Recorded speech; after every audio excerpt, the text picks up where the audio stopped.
Amis du Chronodox, bonjour! Aujourd'hui, dans ce nouvel épisode, nous allons nous intéresser de plus près à toutes ces jeunes femmes qui en ont fait rêver plus d'un.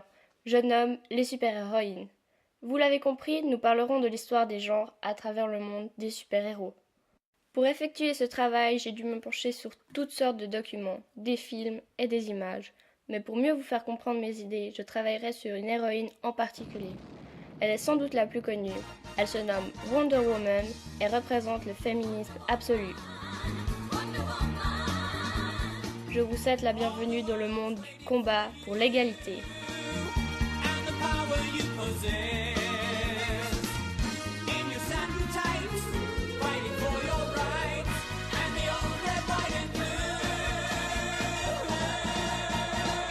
Jusqu'à l'apparition de Wonder Woman, les rôles féminins apparaissant dans le comics n'étaient jamais très importants.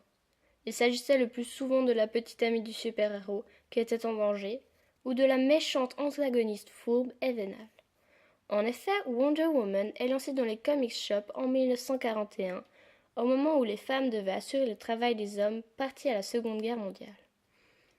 William Moulton Marston, qui était un auteur très progressif pour l'époque, crée donc cette super-héroïne qui soit en égale puissance avec le légendaire Superman, mais qui soit aussi l'égale en intelligence de Batman. L'auteur sait très bien que les comics sont le loisir principal des enfants dans les années 30 et 40. C'est donc une façon d'influencer les générations futures face à l'égalité des femmes. On peut observer à travers cette première couverture la super-héroïne au centre de l'image qui vient en aide à une jeune fille en danger. Elle donc constitue le modèle à suivre.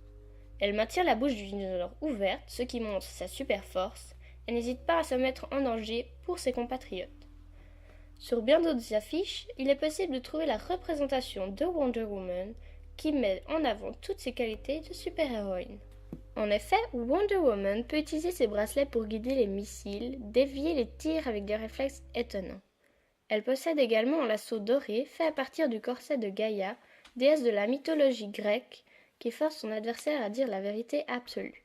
Son costume augmente davantage sa force et sa résistance et lui permet de voler. Elle possède aussi un avion invisible nommé l'Anneau. Il est peu probable que les super-héroïnes aient été inventées si la situation des femmes d'autrefois n'avait pas changé. Il est vrai qu'il n'y a pas si longtemps, les femmes n'avaient pas une si belle place dans la société. Au regard des hommes qui dirigeaient le monde, la femme avait sa place à la maison devant les fourneaux et devait s'occuper de l'éducation de ses enfants, alors que l'homme, lui, travaillait. Après un combat de longue haleine, les femmes obtiennent le droit de vote. Dans certains pays, la procédure prendra plus de temps. Les années 90 sont donc remplies de progrès pour la situation de la femme dans la société.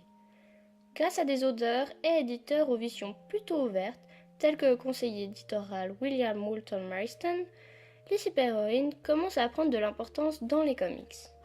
La création de la super-héroïne Wonder Woman montre aux femmes qu'elles peuvent aussi se délivrer des liens qui les enchaînent à l'image de la femme au foyer, qu'elles peuvent aussi se battre et être utiles pour la société.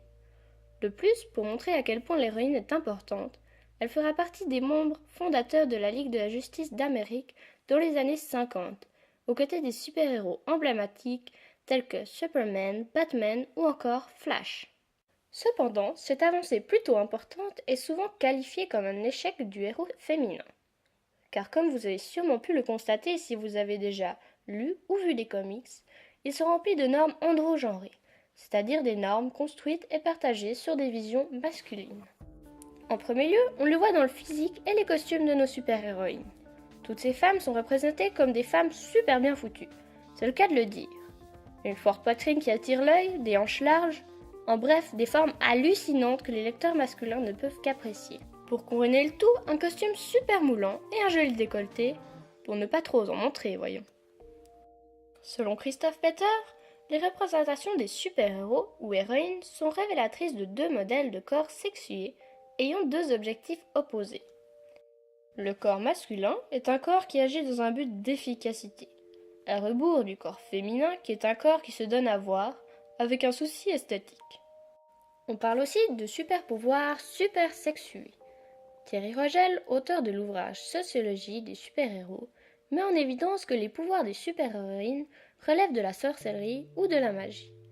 Dans le cas de Wonder Woman, sa naissance est créée autour de la mythologie grecque, ce qui n'est donc pas de l'ordre du réel, comme la naissance des super-pouvoirs de Hulk après avoir été soumis à des radiations de bombes nucléaires, ou comme Iron Man qui devient surpuissant par une armure de haute technologie conçue à l'aide de ses compétences dans le domaine, comme nous l'ont appris mes collègues dans de précédentes vidéos.